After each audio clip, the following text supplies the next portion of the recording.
You think you know Geralt of Rivia, the legendary monster slayer, the butcher of Blaviken, the White Wolf?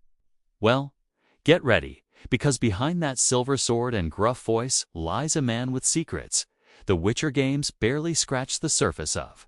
Today, we're diving deep into 5 facts about Geralt that will completely change the way you see him. Let's start with his name. In the games, everyone calls him Geralt of Rivia. It sounds noble, right? Here's the twist. Geralt isn't actually from Rivia, and his real name isn't even Geralt. He was born in the Northern Kingdoms to a sorceress mother and left at the Witcher fortress of Kaer Morhen shortly after. It was his mentor, Vesemir, who suggested that Witchers should adopt more regular-sounding names so that villagers would trust them. So, what name did our hero come up with?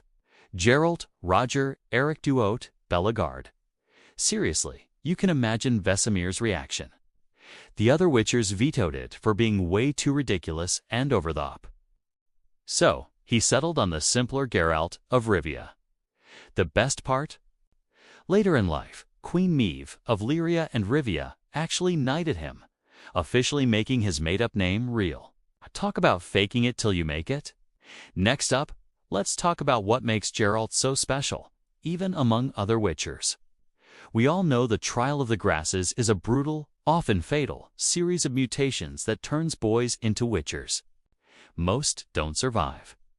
Geralt, however, not only survived but showed such unusual resilience to the mutagens that the Witchers at Kaer Morhen decided to push things further.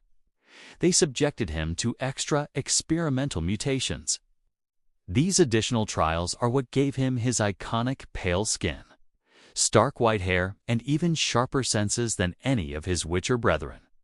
He's essentially a one-of-a-kind prototypes, stronger, faster, and deadlier than any of his peers. In another life, with that kind of unique power, Geralt might have become the ultimate mutant leader, a kind of Professor X of the continent.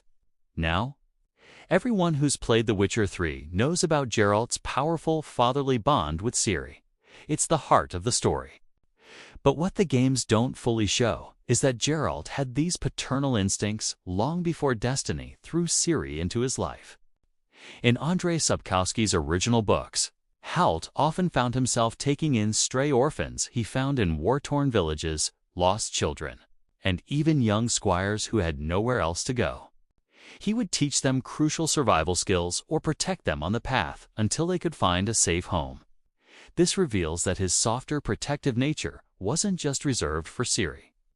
It was a core part of his character all along, hidden beneath that stoic exterior.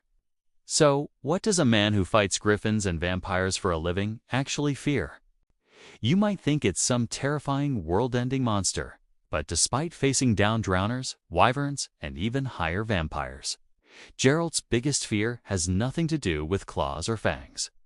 Deep down, what truly terrifies him is losing his humanity. Witchers are constantly dehumanized, seen as emotionless mutants incapable of feeling. Geralt fights against this stereotype with every fiber of his being. His passionate love for Yennefer, his unwavering loyalty to his friends like Dandelion and Zoltan, and the moral choices he makes they all stem from one fundamental drive: his refusal to become the cold, heartless killer that so many people believe him to be. It's a constant internal battle that's far more challenging than any monster contract. Finally, the most shocking fact of all. In The Witcher 3, you can die over and over again if you mess up in a fight. But according to the lore, Geralt has actually, truly died. And it wasn't in some epic battle against a dragon. After the events of the last Witcher book, Geralt was killed by a simple pitchfork during a mob attack in the city of Rivia while trying to protect non-humans. Yennefer, in her grief, used all her magic trying to save him and died of exhaustion.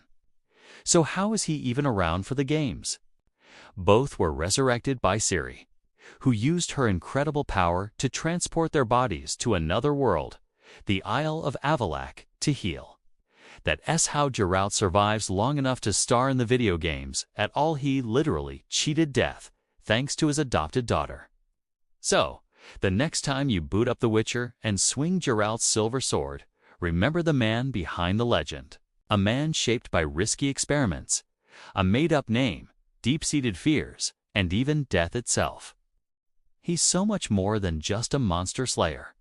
Which of these facts surprised you the most? Let me know down in the comments.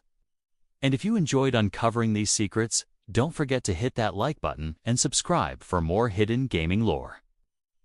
Thanks for watching.